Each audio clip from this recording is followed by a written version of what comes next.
Doctor MP. Gupta, department of mathematics, MSG college Bharatpur, BSc part third में हम complex variable में applications of कॉचीज़ theory की study कर रहे हैं।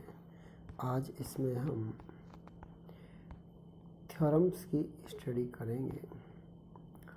कल हमने इसमें कॉचीज़ इंटीग्रल फार्मूला की स्टडी की थी। कॉचीज़ इंटीग्रल फार्मूला को कैसे हम इसमें डेरिवेशन करते हैं, उसके लिए उसकी कुछ उपप्रमेयों की हमने स्टडी की थी।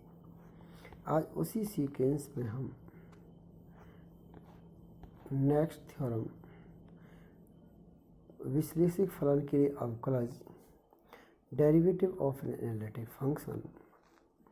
यदि एक फलन f(z) संवृत्त कंटूर C के अंदर एवं ऊपर विश्लेषिक फलन हो तो C के अंदर किसी बिंदु z0 पर इसके अवकलज का मान होगा f'(z0) 1/2 integration over the contour C f(z) dz/z-z0 का होल स्क्वायर।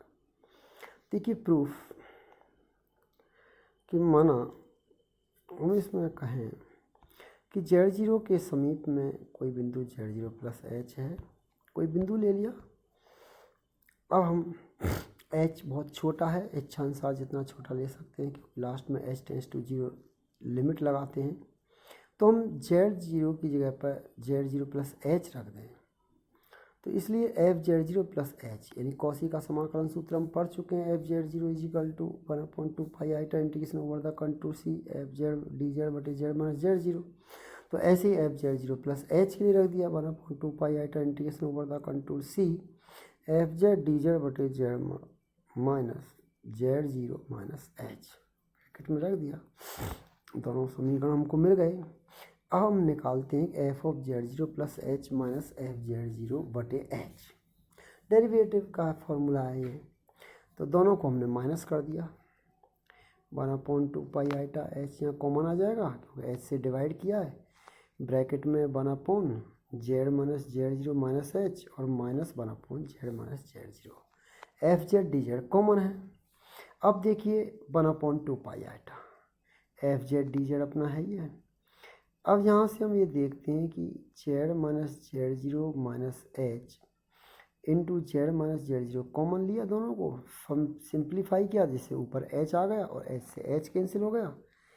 इसलिए आपका नेक्स्ट टर्म्स में यहाँ पर हमने z माइनस z0 का ऊपर नीचे मल्टीप्लाई कर दिया, तो हमारे पास में फंक्शन आ गया 1/2 integration over the contour C z minus z0 f(z) dz/z minus z0 minus h into z minus z0 का होल स्क्वायर, क्योंकि हमको z माइनस z0 का होल स्क्वायर की नीड है। अब z माइनस z0 को हमने क्या किया, z minus z0 minus h और प्लस h कर दिया इसमें।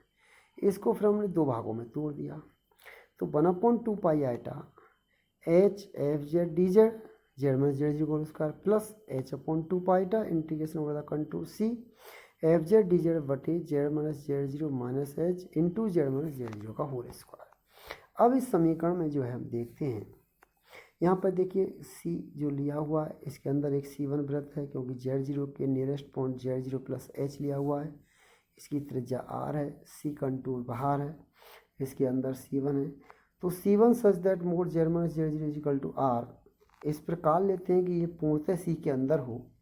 तो इसलिए कॉसी के बहुसंबंधित प्रमेय के आधार पर हम कह सकते हैं कि h/2 integration f(z) dz/z minus z0 minus h into z minus z0 का whole square is equal to h/2 integration over the contour C1 f(z) dz/z minus z0 minus h into z minus z0 का whole square. C और C1 के सापेक्ष जो contour जो integral होगा दोनों बराबर होगा। हम जानते हैं लिमिट पर निर्भर करता है, पथ पर निर्भर नहीं करता है। अब h का मान इतना छोटा होता कि मोड h = r/2 तथा तो h को इतना छोटा लेते हैं हम यहाँ पर mode h less than r/2 तथा z0 प्लस h एवं प्लस C1 के अंदर स्थित है, इसलिए f(z) C1 फलन पर विश्लेषक है।